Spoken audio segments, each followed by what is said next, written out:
Good, y'all. I'm Jerry, about to check out funniest WWE bloopers of 2022. This video is by Tap Out Corner. From video by Tap Out Corner.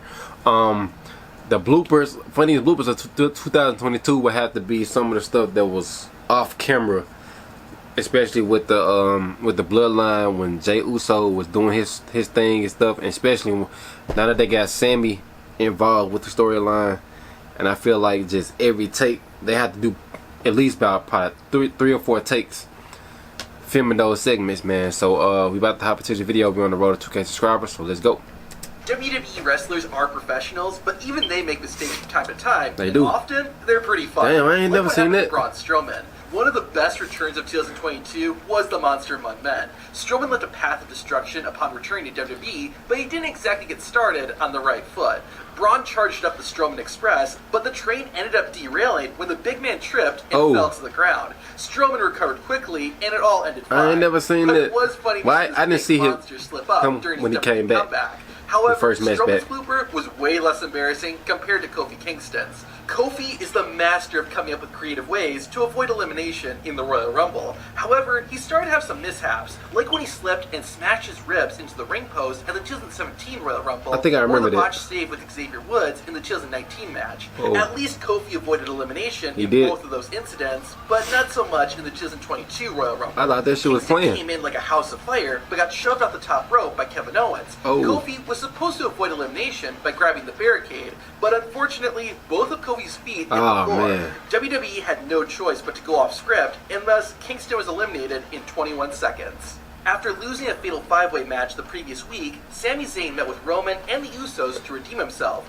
Reigns told Zayn he would need to occupy Drew McIntyre and get inside the Scottish Warrior's head. Sami then went on to describe exactly how he would do that. Yes, I get in people's head.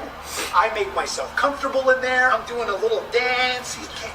What's the dance you do? That's, I'm in his head doing the dance. Yeah, right? I don't know if Sami Zayn's dance got in Drew McIntyre's head, but it certainly got into Roman's and the Usos, causing them to laugh and break character. He always causing them to break character. Sami did this either. About a month later, the entire bloodline all came out to the ring.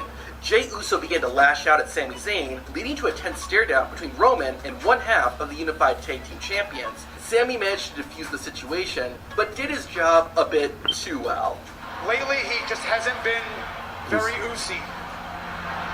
An Usi chant immediately started coming from the crowd, and it took over 40 seconds before Roman was able to get his composure back. Stone Cold Steve Austin returning for one more match on the first night of WrestleMania 38 was awesome. He had a fun fight with Kevin Owens, but what happened to I didn't Austin think they were going to have an next actual was match. Fun for a different reason. After Austin Theory's match with Pat McAfee, the chairman of WWE, Vince McMahon, decided he wanted a shot. With a lot of help from Theory, McMahon won and added a new WrestleMania moment to his career.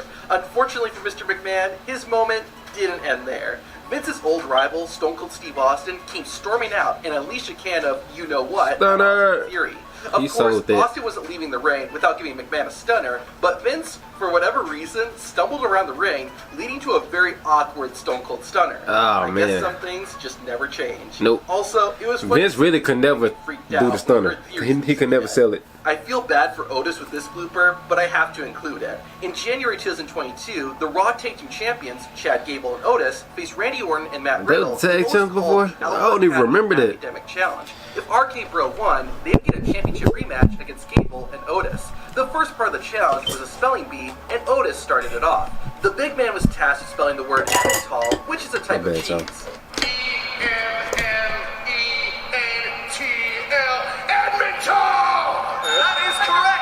Unfortunately for Otis, he forgot the A, which is ironic considering 4 of them appear in his tag team's name.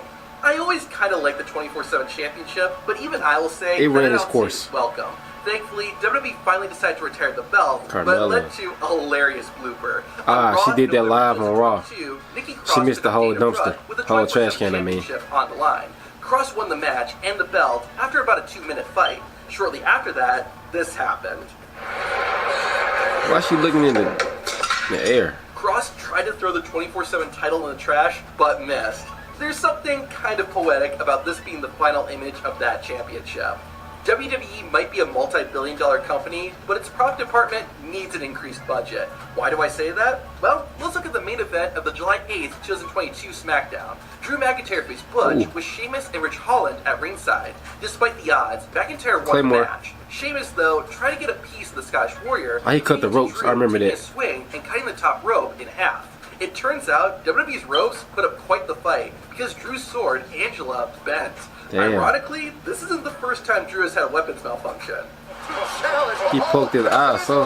He will have an opportunity to challenge. McIntyre wasn't the only one who experienced a prop malfunction in 2022. On NXT, Roxanne Perez took on the women's champion, Mandy Rose. It looked like Roxanne had Rose defeated, That's the but new an attack from behind by Perez's NXT women's partner, champion. Cora Jade, prevented that from happening. Jade didn't stop there and went to smack her former friend with a skateboard, but the board broke in half before it touched Roxanne. Damn. It sort of took away from the evil heel turn, but it was kind of funny to see. Speaking of NXT, during the March 8th, 2022 episode of the show, Braun Breaker, Tommaso Ciampa, and Dolph Ziggler fought it out in a triple threat match. During the physical battle, Ciampa lifted Ziggler up on his shoulders. Braun was supposed to break it up, but completely biffed it and missed his target. How he missed it? Thankfully, it was only a small mistake, and the match continued as planned. Still, it was a pretty funny moment seeing Breaker miss like that. How did he do So much that? happened in WWE in 2022, and you can see the best and worst of the year by hitting the playlist on screen. WWE. Alright, y'all, great video, man. These bloopers was like some of the best because I knew they would have a bloodline on there with Sami Zayn, but I did not know Braun Breaker missed that cue during that match. I'm like, how did he do that? But overall, man, let me know down below in the comments on what y'all thought of my reaction to this video. Like, comment, subscribe, and I'll see y'all next time. I'm out. Peace.